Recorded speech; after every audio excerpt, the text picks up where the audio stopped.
Hi everybody, Carol here, welcome. Today I'm going to make another card from the Simon Says Stamp January 2023 card kit, and I'm showing you and picking out what I'm going to use. I'm going to use one of the stamps, the border stamp there, snowflakes. The set is called Snow Love, and then I'm going to use these glossy pieces of ink blended paper. Well, not all of them.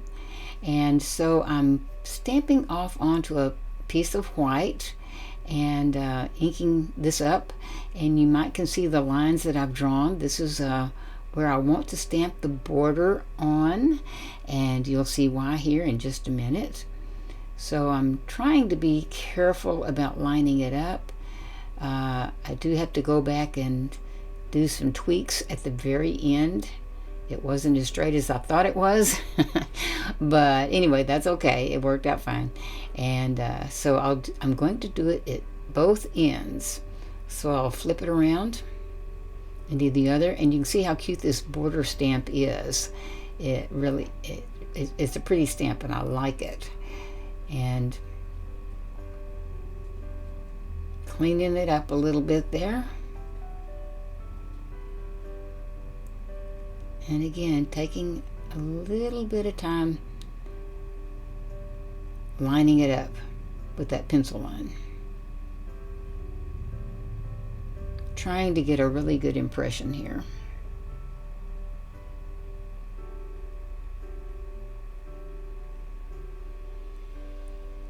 And so there's the paper, and I'm going to show how I got the measurement. I want it to fit on either end of that. Now, originally I was going to stamp this, and I did, on some glossy paper. I'm just showing this Ranger Ink Essentials glossy paper. But I thought it would be so good to use with the shiny ink blended paper, but it didn't quite make the impression I wanted, and probably could have taken time and found some other things, but I just went on. I wanted to go on. So now what I decided to use these two. I showed three, but decided to use these two pieces of colored paper, and I cut a strip off of one, and I'm going to put it down the middle of the pinky one. So, but I also wanted that piece, that strip, backed by black. So I've already put the the glue on it, and I'm putting it down, and I decided, I played with which end of the color to use. I thought the dark would look better, the dark green part would look better on the light of the red, but the pink, purpley, but it didn't. In my opinion, the lighter part of the green strip looked better on the lighter part of the pink strip. So I had a little overhang here, and I'm going to cut that off.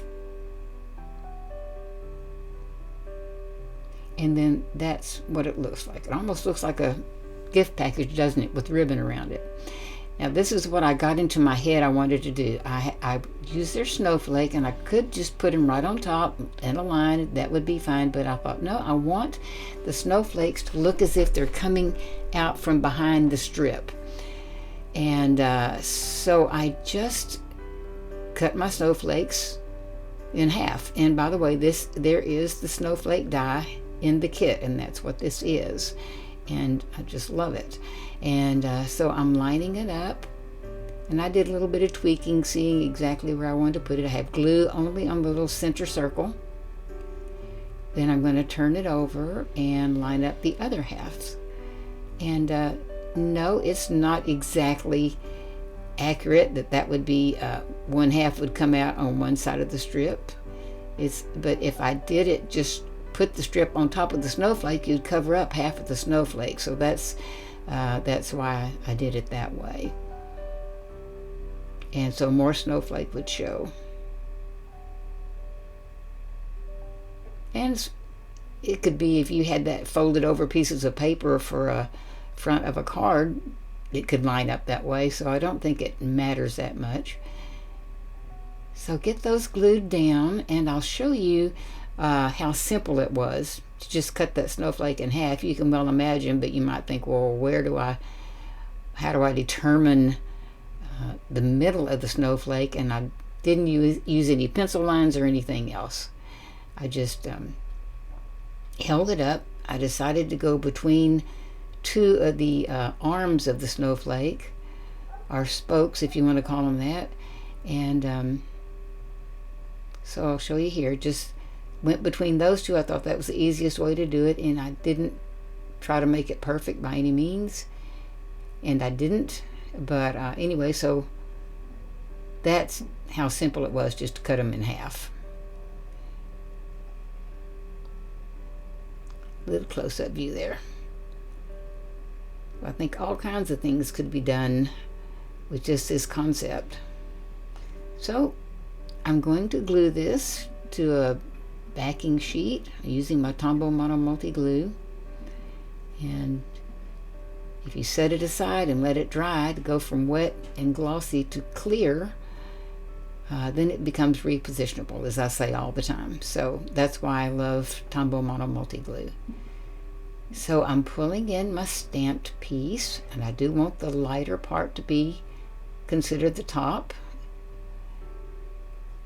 And I'm lining it up with those lines. And that's when I realized that the lines were not perfect. Now there's what the glossy paper would have looked like, and it would have been very pretty, I think.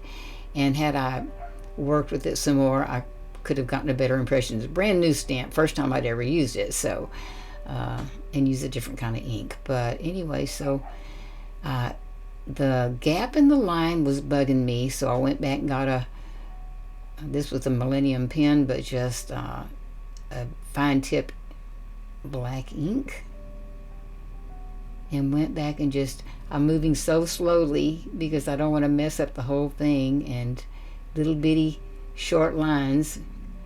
And so then I flipped it over, and you can see better there the gap between the line and the paper. So just went back in and did that side also. Probably would have never been noticed, but it was bothering me. So anyway, so here it is, and I decided to put this white piece on top of a black piece of cardstock, and I can certainly glue that down. I'm just looking at its placement right now, and this give you an idea of what this looks like up close. So I hope you enjoy. I got such a kick out of making this, and it could be used so many different ways. I hope you got some ideas and will try it too. So thank you for being here. I appreciate it, and we will see you real soon, I hope. So until then, have a great rest of the day, and bye for now.